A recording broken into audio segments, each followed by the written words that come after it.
How do the board address systemic underrepresentation of Asian students in the elite athlete program?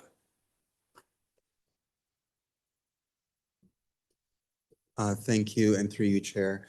Trustee Pei, may I just ask you to repeat that question to make sure that Okay, my question is, when we're talking about underrepresentation, there's severe underrepresentation in the elite athlete program at the TDSB. How the board going to address that issue? If we would think underrepresentation in other programs so important, why this is program is not important, not into the lottery system. I highly recommend to put this program into lottery system as well. Okay, thank you for that good question, Trustee Pei. Yeah. I'm going to ask Ms. Fuentes to speak to this. Thank you, and through the chair. A reminder that high-performing athlete programs are not student interest programs or central student interest programs. They are not based on interest. While in the first year of implementation, they were included in the application process, for the past 2 years, they have been separated because they are, in fact, quite the antithesis of an interest program. They are purely based on athletic ability and students engaging in high levels of sports competition outside of school. The programs that provide a modified schedule and a modified day to support high levels of training. And again, we're talking in some cases 20 to 24 hours a week of training for a provincial or national level of sport. That is a choice that's made by genes in terms of being able to compete and perform at that level, and families to support their children in competing in those athletic endeavors and opting to participate in a high-performing athlete modified day schedule. It should be pointed out that many high-performing athletes opt to not attend a high-performing athlete program, instead working with their local school to have their schedule adjusted to help accommodate the training that they are opting to do outside of school. Thank you. Sorry, Mr. Chair, do I hear is like those program determined by genes? Did you see that? Through the chair.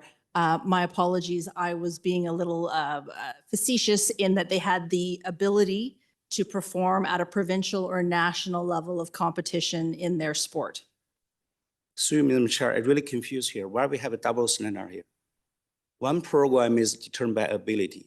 The other program is not determined by ability, because Asian population, especially students, underrepresented in the elite athlete program. I don't think they're equitable. Thank you, and through the chair, if I may respond. Trustee Pei, our high-performing athlete programs really are about modifying a timetable to accommodate the pressures for our students who are competing in leagues, in teams that we do not determine the participation or the qualification for those teams. We have students who need to be in pools, on tracks, starting from 7 a.m. till 9 a.m. So attending school with a start time of 8:30 is prohibitive for their ability to train. Again, in programs of which we do not determine their participation. So when we have large numbers of students grouped together in these programs, we are able to best accommodate their timetable pressures. So that is why these programs are not part of our central student interest programs. They are a modification to timetables on a large scale. Thank you. Madam Chair, I still don't understand. If the board policy is to try to promote equity, why we try to provide such a special program tailored for those students with 60%, 63% of those students are white? Why is that? Through the chair, thank you.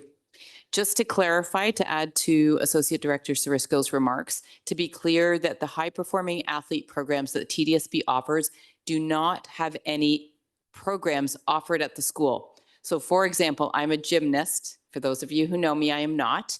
I'm a gymnast. I do all of my gym activity outside of the school. So the school itself does not offer me any programs about being a gymnast at the school. All of it is done through my external coach, through the organization. I'm a figure skater. There's no figure skating at the high performing athlete schools. Rather, I access those programs through my coach, through the national team, through the provincial team that I'm a part of. There is no part of that program that is offered at our local TDSB schools in our high performing athletes program. I hope that clarifies for you, Trustee Pei. Thank you.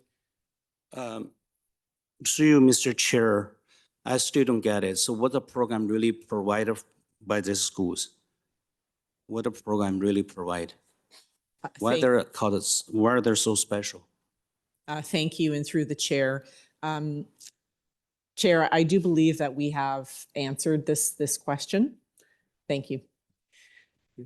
Okay, so my question really is like, why does the board consider gyms and high performance when it's come to athletics, but not to mathematics and arts?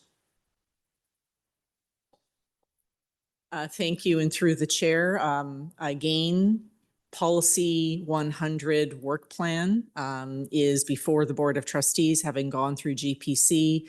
GPC recommended the work plan be approved. The policy is out for consultation.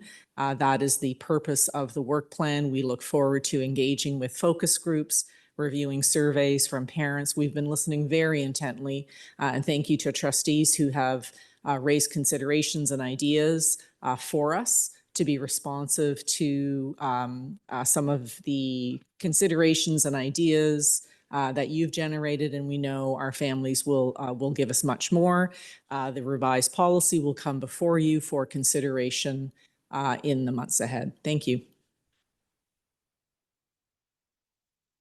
Okay, my next question is that if like IEB accommodation during admission was identified as barrier to success in merit-based admission, why don't we have data